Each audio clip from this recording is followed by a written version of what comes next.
Crônicas do Amanhecer. Por Feijão. Centro Espírita Allan Kardec de Balneário Gaivota, 14 de fevereiro de 2022. Papa Francisco faz apelo por fim da fabricação de armas, parte 4. Durante a celebração da Missa de Finados na terça-feira 2, em Roma, o Papa Francisco voltou a condenar a fabricação de armas de fogo. No cemitério militar francês, ele pediu pelo fim da fabricação, e relembrou as vítimas das guerras. Esses túmulos são uma mensagem de paz. Parem, irmãos e irmãs, parem de fabricar armas. Parem. Esses túmulos gritam pela paz. E nós, lutamos suficientemente para que não existam guerras, para que não existam economias de países que ficam mais fortes com a indústria de armas, disse Francisco. Seguro que todos esses que foram de boa vontade, chamados pela pátria para defendê-la, estão ao lado do Senhor.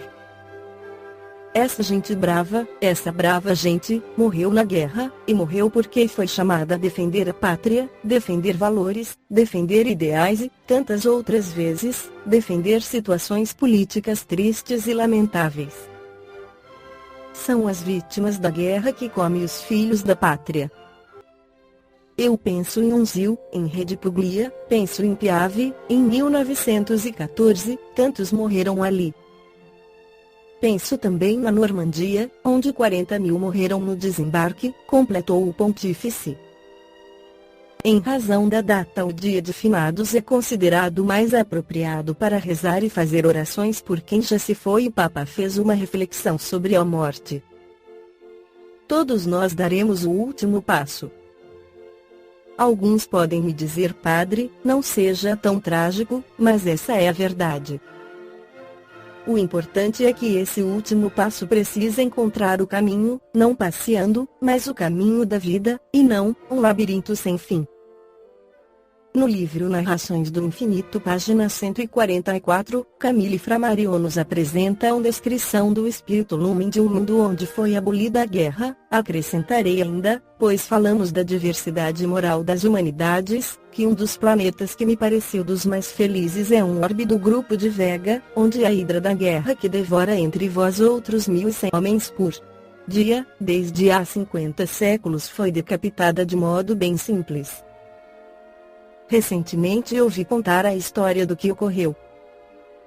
Um dia, as câmaras dos diferentes povos, porque havia também nações separadas, votaram a mesma lei, declarando que os interesses das nações entram por vezes em rivalidades inevitáveis, cabendo à sorte das armas ainda em certas circunstâncias decidir. Importava considerar, no entanto, que os povos são os verdadeiros soberanos e constituem a base fundamental da humanidade, e que era inútil, oneroso e inconveniente derramar sangue de um tão grande número de homens.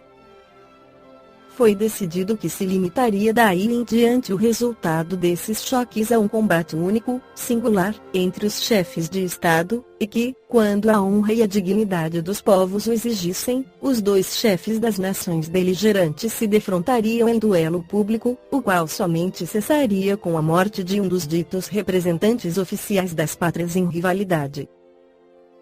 A lei foi aplicada em todo o seu rigor.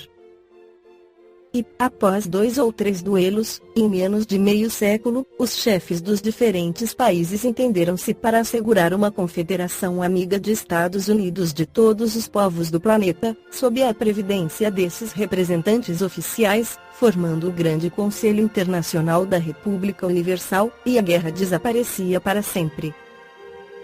A paz reina ali desde há 100 séculos. Em vez de serem regidas por força bruta, onerosa para todos e de uma selvageria bestial, as rivalidades de interesse são discutidas em conselhos de criaturas razoáveis. Balneário Gaivota, 14 de fevereiro de 2022. Por Feijão. Centro Espírita Allan Kardec de Balneário Gaivota. Que a paz esteja com todos.